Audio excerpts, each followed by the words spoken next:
तो बच्चों, हम पाठ शुरू करने जा रहे हैं मेरे संग की औरतें। इस पाठ के विषय में मैंने आपको बताया था कि इस पाठ में लेखिका ने उनके जीवन में उनके आसपास जो महिलाएं थीं, जो उनके सगे संबंधियों में, जो रिश्तेदारों में या उनके परिवार में जो महिलाएं थीं और उनका उनके जीवन पर क्या प्रभाव पड़ा, इस पाठ के अंतर्गत बताया गया है। तो हम पाठ पढ़ते हैं मेरे संग की औरतें। मेरी एक नानी थी, जाहिर है, पर मैंने उन्हें कभी देखा नहीं। जाहिर है अर्थात लेखिका का कहने का तात्पर्य है कि सभी की एक नानी होती है, वैसे ही मेरी भी एक नानी थी, लेकिन मैंने उन्हें कभी देखा नहीं। मेरी माँ की शादी होने से पहले ही उनकी मृत्यु हो गई थी। लेखिका यहाँ कहना चाहती हैं कि उन्होंने अपनी नानी को कभी देखा नहीं, क्योंकि लेखिका की माँ की शादी होने से पहले ही उनकी मृत्यु हो गई थी। शायद नानी से कहानी ना सुन पाने के कारण बाद में हम 3 बहनों को खुद कहानियाँ कहनी पड़ी। बच्चों, आप सभी जानते हैं कि हम अपनी दादी और नानी से अक्सर कहानियाँ सुनते आए हैं। तो लेखिका कहना चाहती हैं क्योंकि उन्होंने अपनी नानी को कभी देखा नहीं, तो उनका जो नानी से कहानी सुनने का जो सपना था वो अधूरा रह गया। तो लेखिका कहती हैं कि शायद इसीलिए, उसी कमी को पूरा करने के लिए हम तीनों बहनें लेखिका बन गए और स्वयं कहानी लिखने लगे। हम 3 बहनों को खुद कहानियाँ कहनी पड़ी। नानी से कहानी भले न सुनी हो, नानी की कहानी ज़रूर सुनी और बहुत बाद में जाकर उसका असली मर्म समझ में आया। लेखिका यहाँ कहना चाहती हैं कि हमने नानी से कहानी नहीं सुनी, लेकिन नानी की कहानी ज़रूर सुनी। यानी नानी के विषय में हमने कुछ ऐसी बातें ज़रूर सुनी और उन बातों का क्या अर्थ था, क्या मर्म था, मर्म यानी उनके पीछे क्या रहस्य था, क्या अर्थ था, यह बात हमें बहुत बाद में समझ में आई। तो उनके विषय में हमने उन बातों से सिर्फ इतना ही जाना कि नानी पारंपरिक, अनपढ़, पर्दानशी औरत थीं। पारंपरिक थीं अर्थात परंपराओं को मानने वाली थीं, अनपढ़ थीं, बिना पढ़ी लिखी थीं, और पर्दानशी थीं। पर्दानशी थीं अर्थात पर्दा करने वाली औरत थीं, जिनके पति अर्थात लेखिका के नाना जी शादी के तुरंत बाद उन्हें छोड़कर बैरिस्ट्री पढ़ने विलायत चले गए थे। कैम्ब्रिज विश्वविद्यालय से डिग्री लेकर जब वे लौटे और विलायती रीति रिवाज के संग जिंदगी बसर करने लगे, तो नानी के अपने रहन सहन पर उसका कोई असर नहीं पड़ा। लेखिका यहाँ बताना चाहती हैं कि उनके जो नाना जी थे वो बैरिस्ट्री पढ़ने के लिए विलायत चले गए थे, विदेश चले गए थे, और वहाँ से कैम्ब्रिज विश्वविद्यालय से जब वे लौटे तो वे पूरी तरह से जो वहाँ के रीति रिवाज थे और जो वहाँ का पहनावा था, जो वहाँ के रंग ढंग थे, वो नाना जी के बिल्कुल बदल चुके थे और वे बिल्कुल अंग्रेज़ों की भांति ही रहने लगे थे। लेकिन इस बात का नानी के रहन सहन पर कोई असर नहीं पड़ा।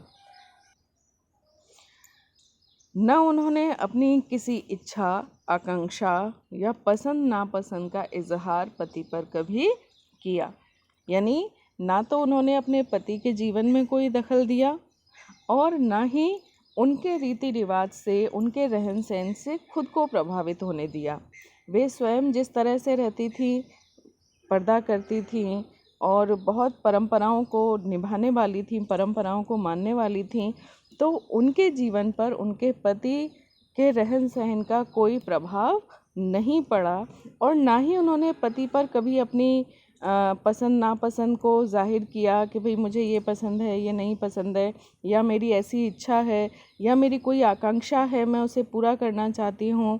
तो ऐसा उन्होंने कभी अपने मन की कोई भी बात अपने पति पर जाहिर नहीं होने दी, कभी उन्हें अपने मन की इच्छा को नहीं बताया। पर जब कम उम्र में नानी ने खुद को मौत के करीब पाया, तो 15 वर्षीय इकलौती बेटी अर्थात लेखिका की माँ की शादी की फिक्र ने इतना डराया कि वे एकदम मुंहजोर हो उठीं। जो लेखिका की नानी थी वो कम उम्र में ही बीमार हो गई थी। जब वो बीमार हुई उनकी ज़्यादा उम्र नहीं थी और उनकी जो बेटी थी वह 15 वर्ष की थी। नानी की बेटी अर्थात लेखिका की माँ जो थी वो उस समय 15 वर्ष की थी और उन्हें लगा कि वे अपनी बेटी की शादी स्वयं नहीं कर पाएंगी। और उस चिंता ने, उस फिक्र ने लेखिका की नानी को इतना डरा दिया कि वे एकदम से मुँह जोर हो उठी अर्थात बहुत बोलने वाली हो गई, बहस करने वाली हो गई। उन्होंने कहा कि वे पर्दे का लिहाज छोड़कर उनके दोस्त स्वतंत्रता सेनानी प्यारेलाल शर्मा से मिलना चाहती हैं। सभी जानते थे कि लेखिका की नानी बहुत पर्दा करने वाली थी, वे किसी से ज़्यादा बात नहीं करती थी, लेकिन उन्होंने लेखिका के नाना जी से कहा कि वे ये सब पर्दा वर्दा छोड़ करके उनके जो मित्र हैं यानी नाना जी के जो मित्र हैं प्यारेलाल शर्मा, उनसे मिलना चाहती हैं। और उनकी ये बात सुनकर सब एकदम से दंग रह गए, एकदम से आश्चर्यचकित हो गए, हैरान हो गए कि जिस पर्दानशी औरत ने पराये मर्द से क्या खुद अपने मर्द से मुंह खोलकर बात नहीं की थी, आखिरी वक्त में अजनबी से क्या कहना चाह सकती हैं। सब सोचने लगे कि इसने तो कभी अपने पति से भी मतलब इस तरह बात नहीं की, ऊंची आवाज़ में बात नहीं की, कभी खुलकर बात नहीं की, तो वो एक पराये मर्द से क्या बात करेगी, क्या कहना चाहती है, आखिरी वक्त में अजनबी से क्या कहना चाह सकती है। सबके मन में ये बात उठी कि क्या ऐसी बात हो सकती है कि वो प्यारेलाल शर्मा से मिलना चाह रही हैं जिनसे उन्होंने कभी बात नहीं की। पर नाना ने वक्त की कमी और मौके की नज़ाकत की लाज रखी। यानी उनके नाना जानते थे कि अब उनकी पत्नी का आखिरी वक्त है, तो उन्होंने उस समय की जो ज़रूरत थी उसको समझा और यह भी समझा कि वह उनके पास इतना वक्त नहीं है और उन्होंने वक्त को बर्बाद नहीं किया। सवाल जवाब में वक्त बर्बाद करने के बजाय फ़ौरन जाकर दोस्त को लिवा लाए। यानी उन्होंने नानी से ज़्यादा सवाल जवाब नहीं किए कि तुम क्यों मिलना चाहती हो, क्या बात करोगी, क्या ऐसा हो गया, इस सब में उन्होंने समय बर्बाद नहीं किया और वे तुरंत ही अपने दोस्त को बुला लाए और बीवी के हुजूर में पेश कर दिया, अर्थात अपनी पत्नी के सामने उन्हें प्रस्तुत कर दिया। अब जो नानी ने कहा वह और भी हैरत अंगेज़ था। हैरत अंगेज़ अर्थात हैरान करने वाला था, आश्चर्यचकित कर देने वाला था। उन्होंने कहा, वचन दीजिए कि मेरी लड़की के लिए वर आप तय करेंगे। मेरे पति तो साहब हैं और मैं नहीं चाहती मेरी बेटी की शादी साहबों के फरमावदार से हो। यहाँ पर लेखिका की नानी ने जो कुछ कहा वो सबको हैरान कर देने वाला था, क्योंकि उनकी बेटी की जिम्मेदारी, अपनी बेटी की शादी की जिम्मेदारी उन्होंने अपने पति को नहीं बल्कि पति के मित्र प्यारेलाल शर्मा को दी। और प्यारेलाल शर्मा को देते हुए उन्होंने क्या कहा कि आप मुझे वचन दीजिए कि मेरी बेटी के लिए लड़का वर आप तय करेंगे। मेरे पति तो साहब हैं और मैं अपनी बेटी के लिए ऐसा पति नहीं चाहती। मेरी बेटी की शादी साहबों के फरमावदार से हो। फरमावदार अर्थात जो साहब लोग, बड़े लोग होते हैं, उनके आज्ञाकारी लोगों से हो। मैं ऐसा नहीं चाहती। आप अपनी तरह आज़ादी का सिपाही ढूंढकर उसकी शादी करवा दीजिएगा। कौन कह सकता था कि अपनी आज़ादी से पूरी तरह बेखबर उस औरत के मन में देश की आज़ादी के लिए ऐसा जुनून होगा। ये बहुत बड़ी बात थी कि एक तो उन्होंने अपनी बेटी की शादी की जिम्मेदारी अपने पति को नहीं बल्कि पति के मित्र को दी और उनसे खुलकर ऐसा कहा कि वह अपने पति के जैसा लड़का नहीं चाहती हैं कि जो बहुत बड़ा आदमी हो, जो बड़े लोग हैं उनका आज्ञाकारी हो। ऐसा नहीं है। जो बड़े लोग यानी अंग्रेज़ लोग जो थे उस समय, हमारे यहाँ अंग्रेज़ों का शासन था, तो वे ऐसा नहीं चाहती थी, बल्कि उस समय देश में स्वतंत्रता आंदोलन चल रहा था, तो वे चाहती थी कि उनके लिए कोई आज़ादी का सिपाही ढूंढकर उसकी शादी करवा दी जाए। उनकी यह बात सुनकर सभी एकदम से हैरान रह गए कि जो औरत अपने लिए कभी जिसने आज़ादी की कल्पना नहीं की, उसके मन में आज़ादी के लिए ऐसा जुनून होगा, देश की आज़ादी के लिए ऐसा जुनून होगा, कोई नहीं सोच सकता था। बाद में मेरी समझ आया कि दरअसल वे निजी जीवन में काफ़ी आज़ाद ख्याल रही होंगी। ठीक है, उन्होंने नाना की ज़िंदगी में कोई दखल नहीं दिया, न उसमें साझेदारी की, पर अपनी ज़िंदगी को अपने ढंग से जीती ज़रूर रहीं। पारंपरिक, घरेलू, उबाऊ और खामोश ज़िंदगी जीने में आज के हिसाब से क्रांतिकारी चाहे कुछ न रहा हो, दूसरे की तरह जीने के लिए मजबूर न होने में असली आज़ादी कुछ ज़्यादा ही थी। लेखिका समझ जाती हैं उनकी इस बात से कि भले ही उनके मन में उन्होंने अपने लिए कभी कोई आज़ाद जीवन नहीं मांगा, लेकिन लेखिका को उस समय समझ में आता है कि वे अपने निजी जीवन में काफ़ी आज़ाद ख्याल रहे होंगे। आज़ाद ख्याल यानी उनके विचार जो हैं वो बहुत आज़ाद थे।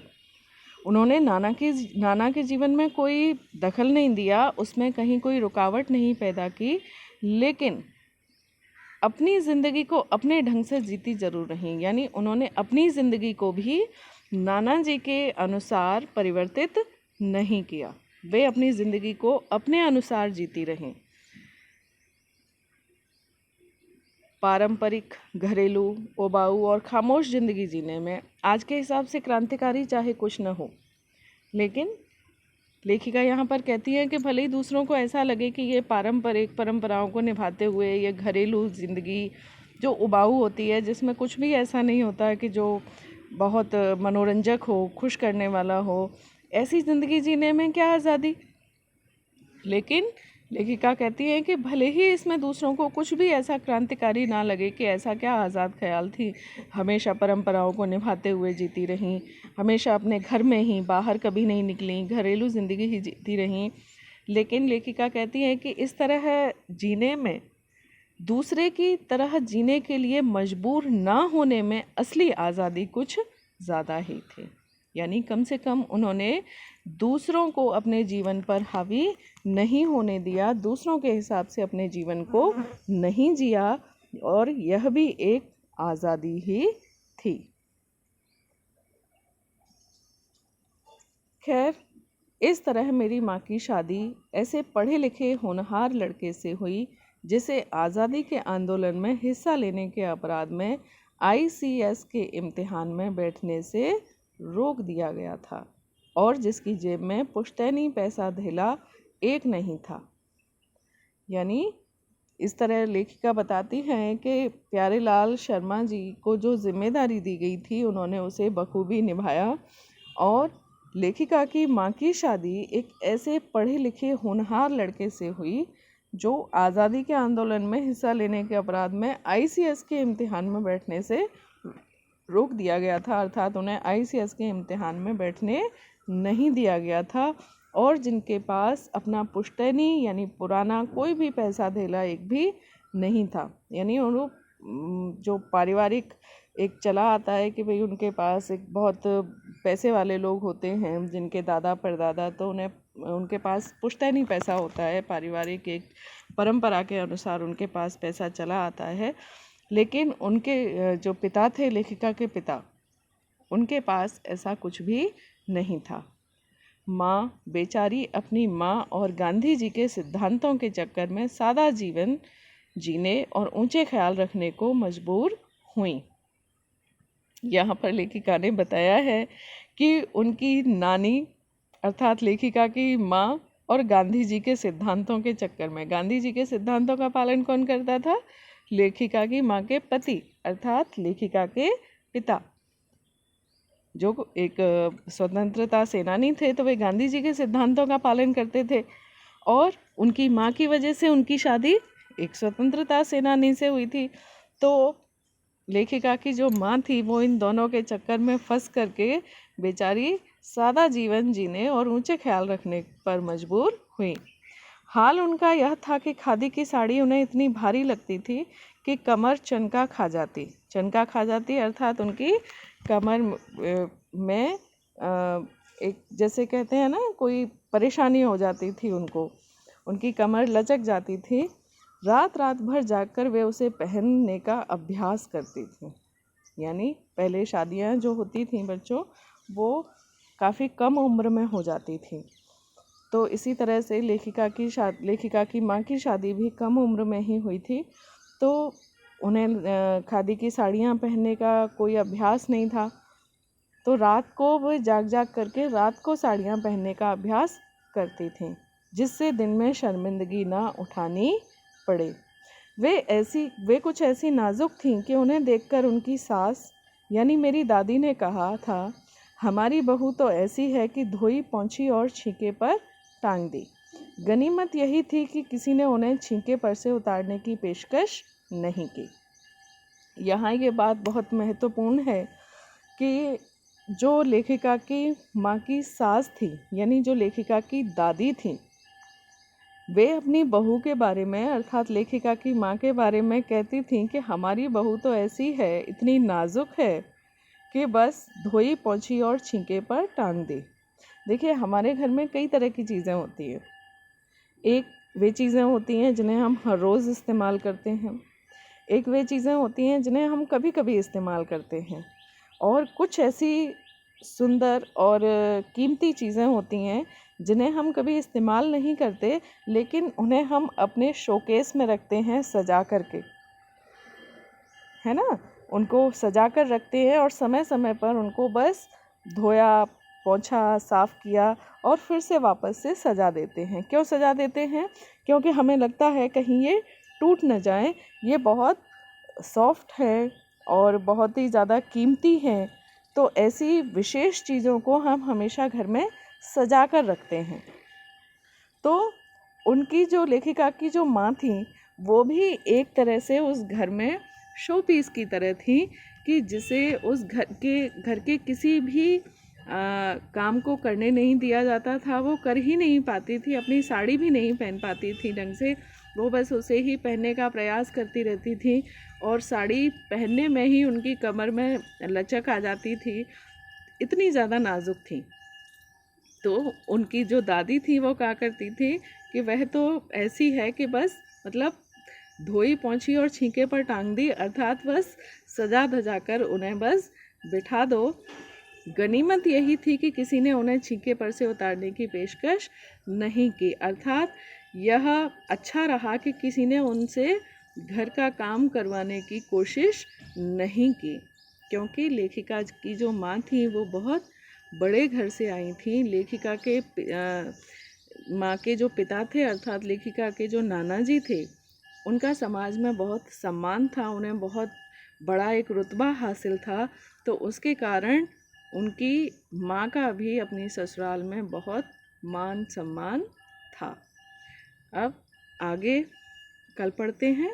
आप लोग इतना पढ़ें और इसे दोबारा से अच्छी तरह से पढ़ें और इसके मुख्य बिंदुओं को जो भी आपको लगता है, चाहे वो 2 हों 4 हों, अपनी कॉपी में ज़रूर नोट करते जाएं, ताकि आपको ये पाठ साथ ही साथ तैयार होता रहे।